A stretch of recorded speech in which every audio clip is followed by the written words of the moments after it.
Goeienaand en welkom by vandag se aandiens. Ek is opgewonde oor die woord wat nou gaan volg.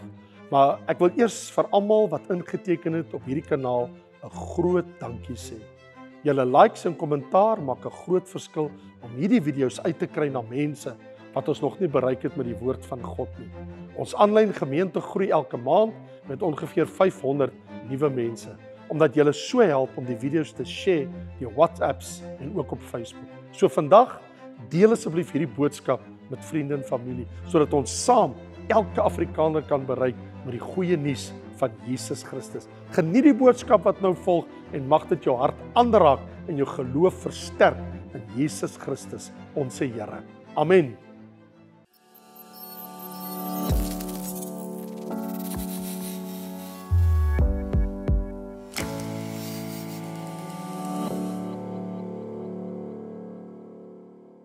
Hartlik welkom hier by ons. Ons is in die sendbrief van Jakobus. Kom ons blaai almal daarheen, is redelik ver aan die einde van jou Bybel. Lees ons saam in Jakobus. Bring ons nogal aan die einde van hoofstuk 5 hier. Hartlik welkom, ek is so bly dat jy vanaand die tyd uitgekoop het. En ek het nogal 'n gedagte dat die woord sal baie diep tot ons harte spreek hier. As ons kyk na wat is in Jakobus se hart. So kom ons lees saam. Dis in Jakobus 5 vers 19 en 20. Jakobus sê: broeders, as een onder julle van die waarheid afgedwaal het en iemand hom bekeer. Hoor mooi wat sê hy. Hy sê broeders. Met wie praat hy? Met gelowiges. Hy praat nie met sondaars nie. Hy sê broeders, hy praat met die kerk, met die gemeente, met gelowiges. Hy sê as een onder julle van die waarheid afgedwaal het en iemand hom bekeer, wat beteken hy draai weer om, laat hy weet dat die een wat 'n sondaar van sy dwaalweg bekeer, 'n siel uit die dood sal red en 'n menigte sondes sal bedek. Vader, ons bid dat hierdie woord van Jakobus, u dienaar, dat dit ons harte en ons lewe sal vasgryp, soos wat u dit bedoel het vir hierdie uur. Ons vra, Here, dat u verligting in ons denke bring. Ons bid dat u vir ons 'n openbaring in ons gees gee. Ons bid dat die Heilige Gees ons denke nie net verlig nie, maar dat hy ons denke sal bevrug, sodat die waarheid kan insypel in ons wese, sodat ons kan begryp en verstaan en weet, wat wil God vanaand vir ons sê oor hierdie kragtige saak. Ons bid dit in Jesus lieflike naam. Amen. So vriende, wat sal jy dit noem? En ek het 'n groot stryd gehad, terwyl ek gaan kyk het, oor wat sal ek so 'n gedagte wil noem? Anders as ek kan seker sê, om iemand terug te bring na die Christelike of die geestelike weg, iemand wat die weg geken het en begin dwaal het, wat sal jy dit noem? En toe noem ek dit herwinning van afgedwaaldes, om hulle weer te wen, herwinning. Om te herwin beteken dat jy weer dit terugbring, die herwinning van afgedwaaldes. So ons reis deur die omsendbrief van Jakobus het ons nou by die laaste 2 verse van sy skrywing. Hoekom het Jakobus so lank gewag om oor die saak te praat? Hy kom en hy sluit met 'n totale ander gedagte en hy het baie verskillende gedagtes in die sendbrief gehad. Ek het mos gesê toe ek begin het verlede jaar, Jakobus is all over the place. Hy's hier en hy's daar en dit en dat. Maar Jakobus hy het gedagtes in die geestelike realum van ons lewe aangespreek. En ek sal by 'n volgende geleentheid, want ek is nie klaar met Jakobus hier, daar's nog 2 onafgehandelde sake oor hom, al lyk dit of ons klaar is, maar dit is nie so nie. En een van die dinge gaan mos oor alles wat hy vir ons gesê het, rondom die bevele wat hy gegee het. Ons moet vir 'n oomblik gaan kyk daarna. Maar nou, hier eindig hy met 'n uitsonderlike gedagte. Die feit dat hy ons aandag vestig in sy slot aanhef, in sy slotwoorde, die einde van sy skrywe. Is dit nie so dat baie keer as jy iemand groet, jy los die beste vir laaste? Wanneer jy jou laaste woorde spreek, dis die laaste woorde wat jy wil hê mense moet onthou van wat jy sê. En so wat hy doen is, hy onderstreep die absolute belangrikheid van hierdie saak. En wat is dit? In sy brief. Ek kan seker sê, dis een van die mees opbouendste gedagtes in die hele Nuwe Testament. En wat is dit? Dit is, wie doen wat hier staan in hierdie 2 verse, kan ek sê, openbaar die Gees van Christus. Want as jy dink, Jesus, hoekom het hy die hemel verlaat, die Seun van God, en na hierdie wêreld toe gekom? Was dit nie om die afgedwaaldes, om die sondaars, die wat ver weg is, om hulle na God te bring nie? Was dit nie die rede hoekom hy gekom het nie? Het hy nie gesê in Lukas 19 vers 10, die Seun van die mens het gekom om te soek en te red die wat verlore is? So wat ek wil sê is, iemand wat doen wat hier staan, en dit is om iemand wat afgedwaal het, dat hy kan omdraai, hom bekeer en terugkom. Hy sê, hy red sy siel van die dood en 'n menigte sondes word bedek. Dis baie aangrypend. Want dan beteken dit, iemand wat dit kan doen, 'n gelowige wat hom beywer om dit te doen, hy openbaar die Gees van Christus. Die Gees van die Here Jesus, wat sy lewe gegee het vir ons. Want wie so optree, dit is nou om 'n afgedwaalde, of kan ek sê weggedwaalde, of kan ek sê teruggevalle, terug te bring na die Christelike weg. Dit is tog moontlik dat mense kan wegval uit die geloof? Die moontlikheid, kom ek sê ek wil met jou oor 2 goed praat. Die eerste een is, die moontlikheid bestaan om terug te val en weg te val of af te dwaal van die waarheid. Dis 'n realiteit. En wat daar staan in vers 19, broeders, as een onder julle van die waarheid afgedwaal het. So wat beteken dit? Hy het koers verloor. Sy het koers verloor. As iemand onder julle, wat julle ken, van die waarheid afgedwaal het. So die persoon loop nie meer daai weg nie. Nou, wat is waarheid? Waarheid is die woord van God. Jesus sê, ek is die waarheid. Nie net 'n afdwaal van die Christelike leerstelling. Beteken nie net, as hy sê, as iemand van die waarheid afgedwaal, bedoel hy nie net, iemand glo nie meer wat hy geglo het, oor sekere Christelike leerstellings. Hy gee dit en dit en dit nou prys. Ja, in 'n sekere sin, dit sluit dit ook in. Maar dit kan ook, as hy sê, dat hy afgedwaal het van die weg van die waarheid, dat hy van die waarheid afgedwaal het, dan beteken dit ook, dat hy die Christelike lewenstyl, hoe 'n kind van die Here moet lewe, gee hy prys. Hy leef nie meer so nie. Hy leef nie meer soos 'n disipel van Jesus nie.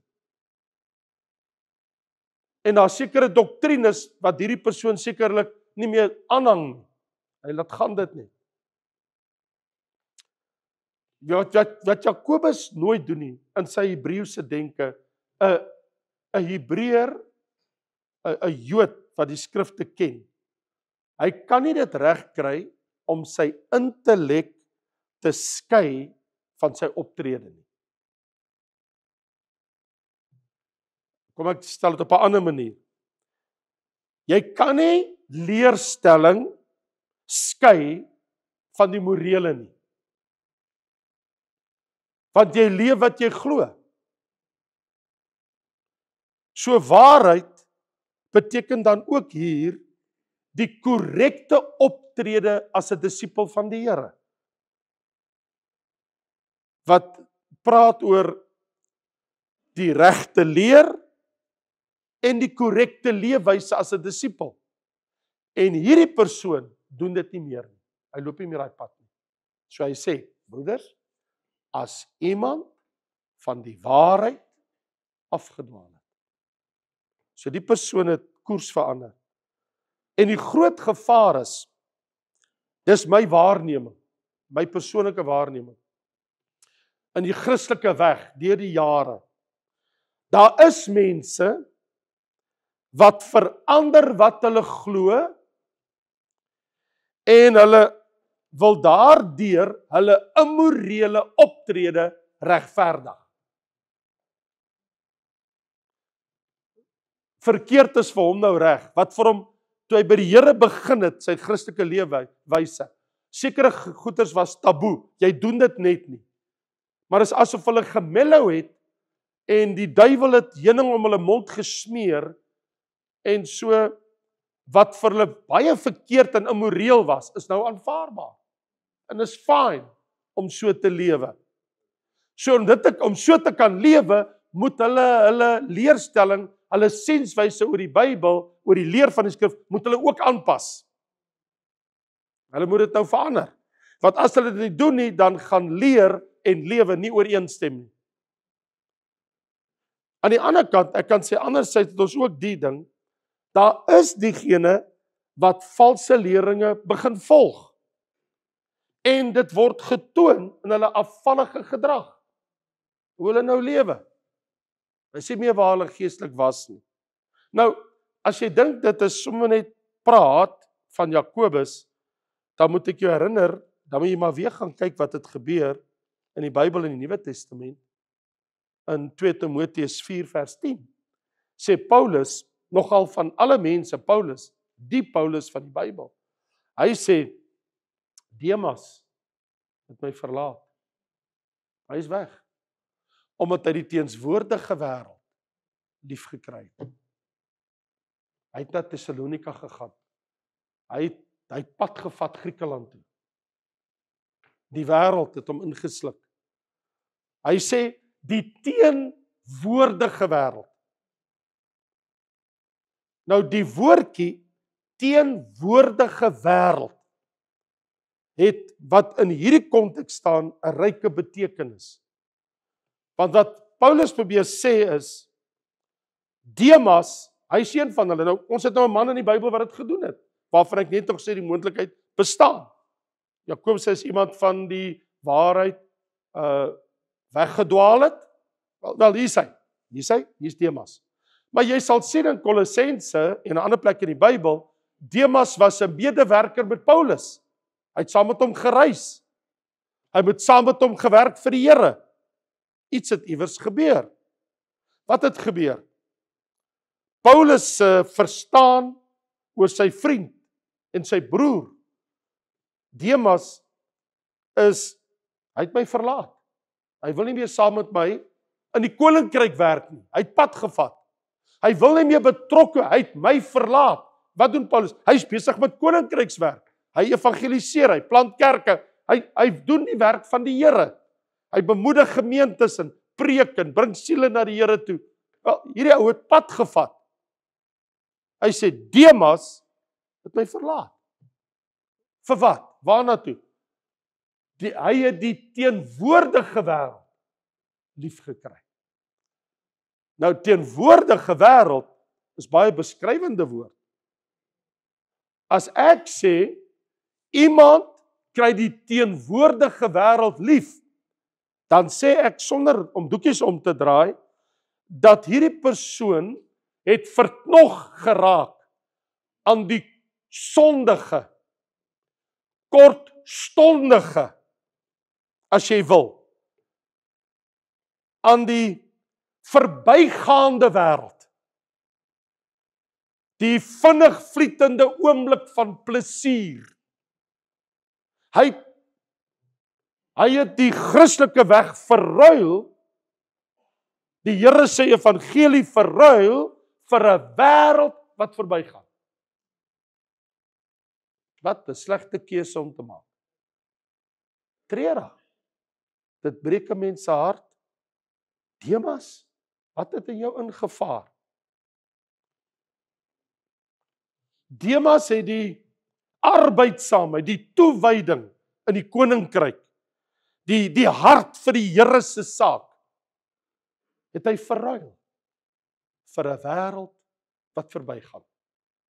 En so Jakobus in sy laaste woorde in sy brief, hy sê vir ons, as daar so iemand is wat jy ken, as daar so iemand is in jou familie, as daar so iemand is by jou werk, wat eens Christus bely het, en wat die pad byster geraak het, en nie meer daai pad loop nie.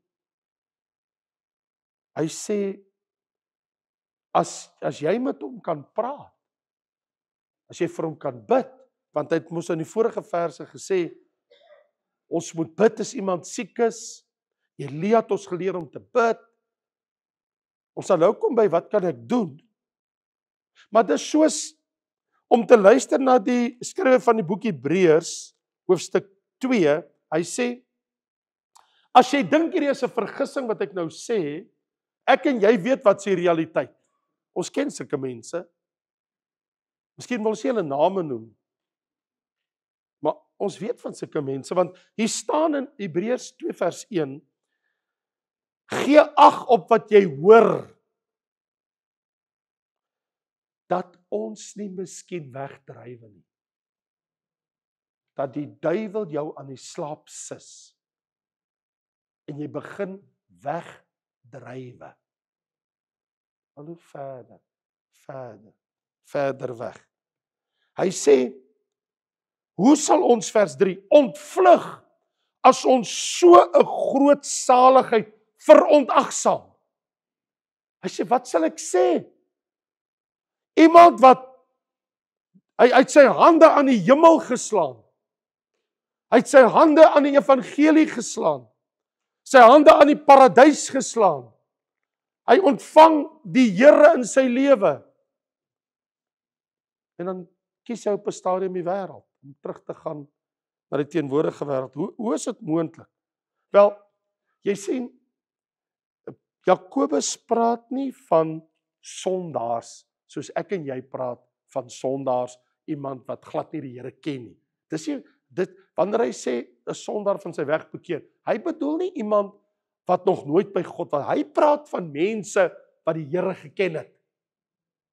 Hy sê, broeders, as iemand onder julle van die waarheid afgedwaal het. Ons kan nie sê die persoon was onkundig nie, want hy was nie. Ons kan nie sê hy het nie die weg geken nie, hy het. Wat nou? Ons praat van gelowiges, Christen gelowiges, wat hulle nou op 'n dwaalweg bevind. Wat nou? So, dis ook gesê het, die moontlikheid van om afvallig te raak, is daar vir gelowiges, omdat die duiwel hulle wil verlei, om die teenwoordige wêreld lief te kry en te gaan aanhang. Want dis wat gebeur het met Demas. So die moontlikheid van afvallig te word, kan ons eintlik maar, ek en jy kan dit noem, om geestelik te verkoud. Jou gebedslewe prys te gee. Lees nie meer Bybel nie, dien nie meer die Here nie, kom nie meer na die huis van die Here. Jy dwaal weg van die waarheid. Dit is 'n realiteit. Dit het met mense gebeur, en dit gebeur nog steeds. Dis hoekom Jakobus so ernstig skrywe oor die saak. En dit bring my by die laaste vers, waar hy eers begin aan die einde van die tweede laaste vers sê hy, en as iemand hom bekeer. Nou, daai woord bekeer, epistrepo, beteken om te draai. So jy het bekeer, jy kan tot inkeer kom, metanoia, jy besef ek is op die verkeerde plek, en jy kan jou bekeer, dan draai jy om. Epistrepo, om 'n omkeer te maak.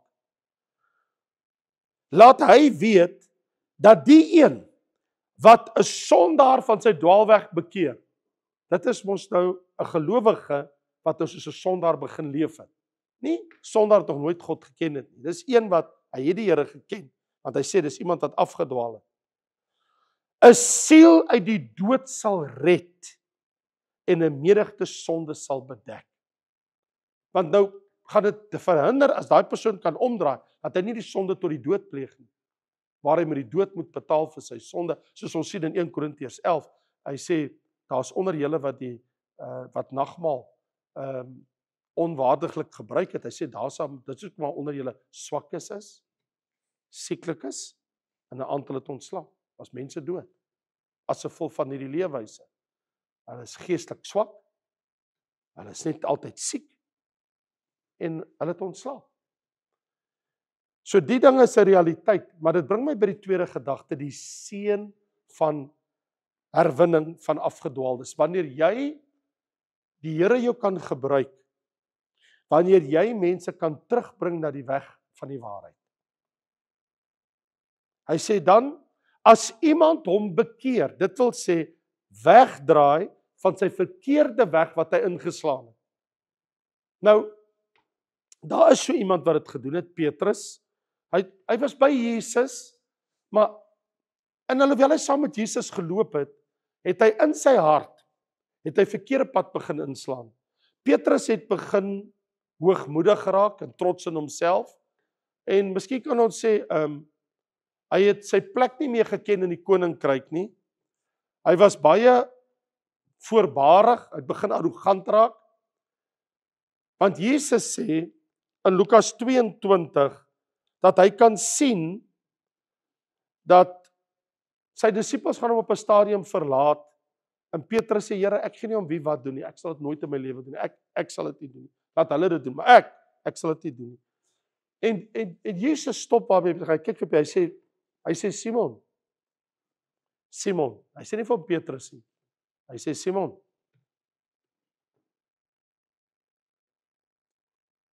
hy sê vir hom, ek weet wie jy is.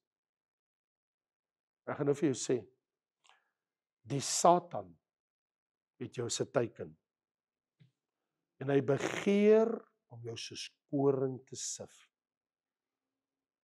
Jy's in die duiwel se oog. Hy sê, ek het gesien wat kom, maar ek het vir jou gebid. Dis wat ek gedoen het. Jesus het alleen daar op die berg, het hy tot sy Vader gebid, en het gesê, Vader, asseblief, ek pleit by u, spaar Petrus vir my, spaar hom.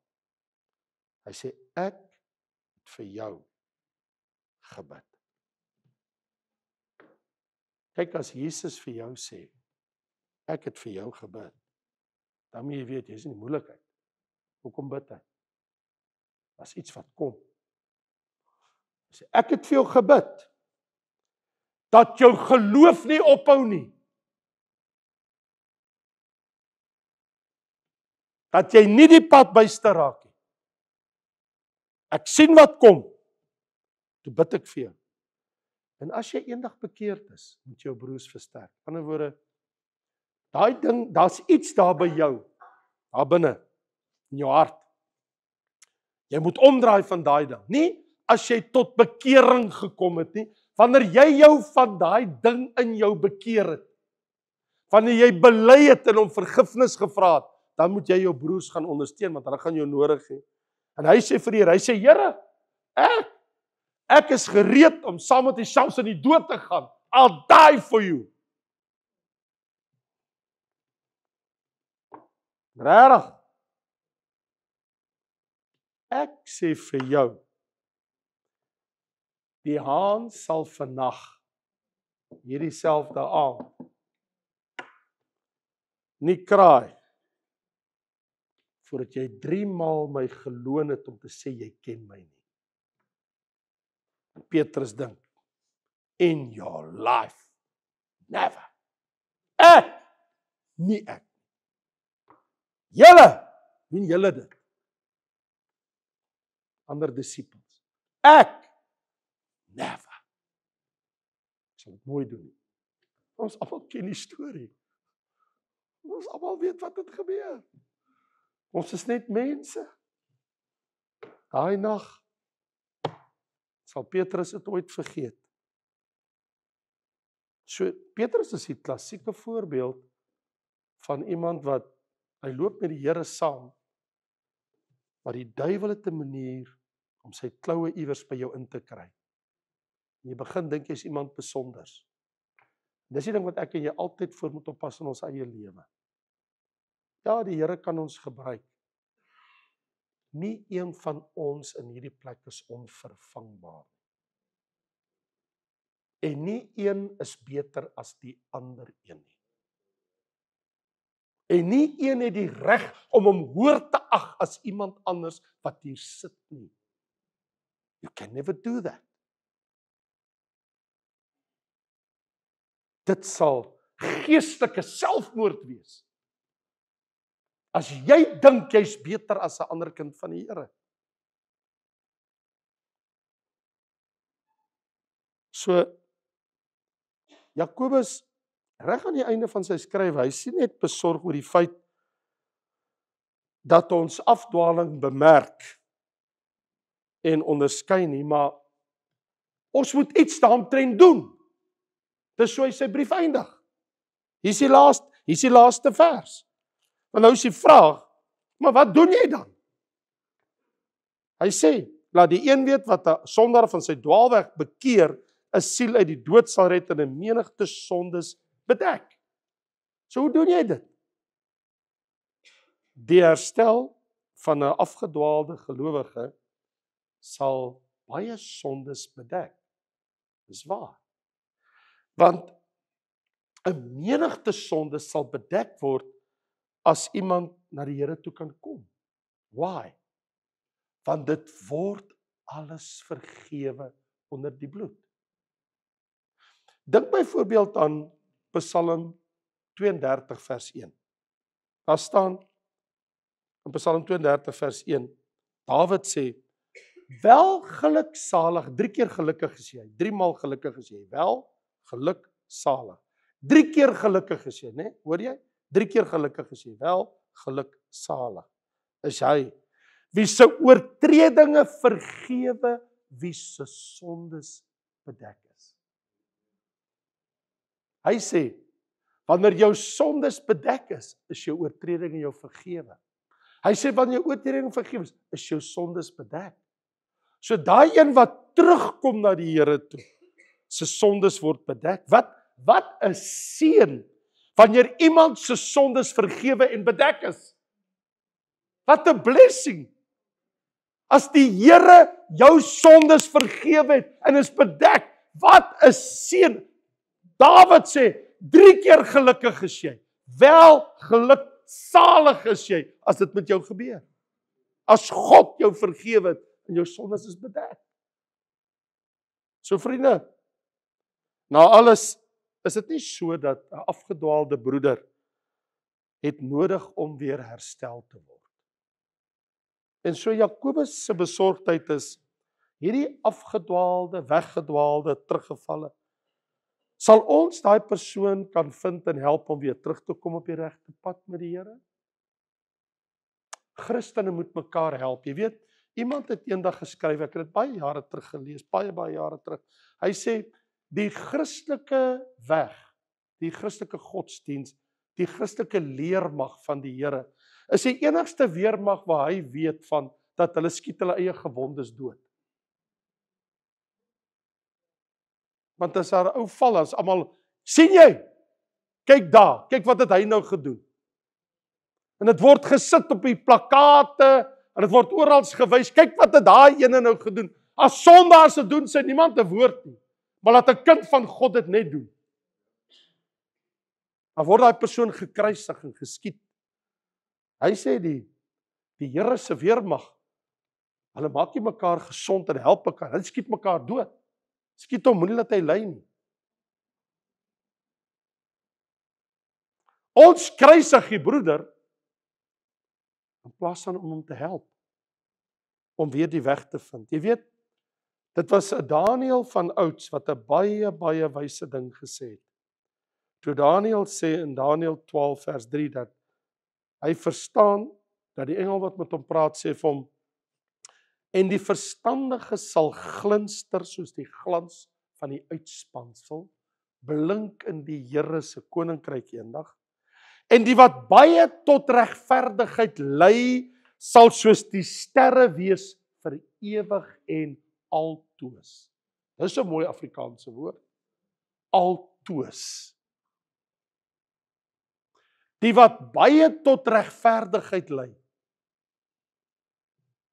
sal glinster soos die glans van die uitspansel.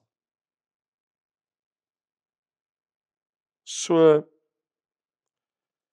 dis waar, diegene wat sonskyn en ander kinders van die Here se lewe bring, kan nie die son van homself weghou nie. Jy sal eendag skitter in die Here se koninkryk. So ek wil afsluit met hierdie vraag. As dit dan nou so is, en as dit die saak is wat Jakobus met ons oor praat, voordat hy sy pen neersit, om daai afgedwaalde van die waarheid, dat die pad buistig raak en terug te bring. Hoe doen ek dit? Wel, hoe doen 'n mens dit? Hoe doen ek wat Jakobus my vra om te doen? Ek wil voorstel, daar's 3 maniere om daarna te kyk. En ek dink al 3 is ewe belangrik. Die eerste een is, daar moet liefde in 'n mens se hart wees. As daar nie liefde is nie, wat baat alles? Die liefde eindig tog nimmer meer. Jy weet, daar Spreuke 10 vers 12 sê dat die liefde sal 'n menigte sondes bedek. Maar liefde bedek al die oortredinge. Spreuke 10 vers 12. Die liefde bedek die sonde. Jy krap dit nie uit nie, en gooi dit in hulle gesig nie, maar die liefde bedek. So, ek dink nie 'n mens kan iemand terugbring na die Here toe, na die waarheid toe, as jy dit nie met liefde doen nie. Daar moet liefde wees. Die tweede ding is, daar moet integriteit wees. Hoekom sê ek dit? Want wie gee my en jou die reg om so iemand aan te spreek, met hulle te praat, as dat, ek lees in Galasiërs 6 vers 1, as iemand deur een of ander misdaad oorval is, sonde betrokke geraak het, moet julle wat geestelik is, so een reg help met die gees van sagmoedigheid, met die gees van sagmoedigheid, terwyl jy op jouself let, dat jy nie ook versoek word nie. So jy kom nie van 'n posisie van meerwaardigheid nie. Jy kom met 'n gees van sagmoedigheid. Terwyl jy op jouself let, want jy weet, jy's ook maar net 'n mens met sonde bevange. Hy sê, broeders, as een van julle deur 'n misdaad oorval is, die persoon raak die pad byster. In liefde, in 'n gees van sagmoedigheid, daardie een terugbring na die Here toe, terwyl jy op jouself let. Want jy moet vir hom bid en vir haar. Want Jakobus sê vir ons dan in sy laaste hoofstuk, ons moet bid. Nou wil ek sê 1 Johannes 5 vers 16 sê, as jy jou broeder 'n sonde sien doen wat nie tot die dood is, moet jy vir hom bid. Bid vir daai persoon. Die eerste en die beste ding wat jy kan doen, wie is daai persoon wat in jou gedagtes opkom wat jy ken, wat nie meer daar is waar daai persoon moet wees nie. Begin die persoon teiken in gebed. En begin vir daai persoon intree en bid. Dit kan jy doen. Want wat sal gebeur? Dis soos die engel van die Here, wat in Sagaria 3 sê vir Joshua die hoofpriester, toe hy daar voor die Here staan, met Satan om hom aan te kla, toe sê hy, die Here bestraf jou. Is hierdie een, Sagaria 3 vers 2, is hierdie een nie 'n brandhout wat uit die vuur geruk is nie. Dis soos om daai persoon uit die vuur te ruk, uit die vuur van God se oordeel. Want die Here gaan mos een of ander tyd optree om te oordeel. So om een persoon terug te bring, is om soos 'n brandhout wat die vuur gered word, om hom terug te bring. Ons is wat ons sien in Judas. waar Judas die tweede laaste sendbrief, staan daar in Judas 1 vers 23, maar ander moet julle met vrees red, deur hulle uit die vuur te ruk. Ruk hulle uit die vuur uit. Bring hulle terug. Ruk hulle uit, voordat die vuur van God se oordeel oor hulle kom. So soms blyk dit toe vir my, moet ek en jy maar die risiko van liefde neem, deur 'n afgedwaalde, weggedwaalde, teruggevalle Christengelowige te red uit die vuur van God se komende oordeel, sodat sy sondes bedek kan word. Jy kan dit alleenlik doen met die gees van Christus, wanneer jy op jouself let. En jy is nie meerderwaardig nie, maar jy doen dit in 'n gees van sagmoedigheid, om daardie persoon terug te bring op die pad, die Christelike weg, die pad van waarheid. Jy kan dit in liefde doen, jy kan dit met integriteit doen, en jy kan dit ook doen deur te bid vir die persoon. Kom ons bid saam. Dierbare Here, en so kom ons aan die einde van Jakobus se brief. En dat hy nie naalaat om ons na die realiteit van die Christelike lewe te bring, om te sê, daar is hulle wat soos 'n Demas is, wat soms 'n Petrus trek, wat soms die pad byste raak. En dis nie vir ons om hulle dood te skiet nie, en hulle te kruisig nie, maar dat ons met liefde, in 'n gees van sagmoedigheid, maar met integriteit, spreek die waarheid in liefde, nie met sapsoetige sentimentaliteit, maar Here, dat ons in liefde die waarheid sal spreek, terwyl ons op onsself let, en ook vir hierdie mense bid, dat U hulle tog sal terugbring op die weg. Die afgedwaaldes, die weggedwaaldes, die teruggevalles. Dat ons hulle nie sal ignoreer en die duiwel oorgee, maar dat ons vir hulle sal bid. Help ons, Here, dat dit ons ingesteldheid sal wees, om hulle aan te moedig, om terug te keer na die weg van die waarheid. Help ons, Here, in Jesus lieflike naam, om dit in die gees van Christus te doen. En al die kinders van die Here sê, Amen.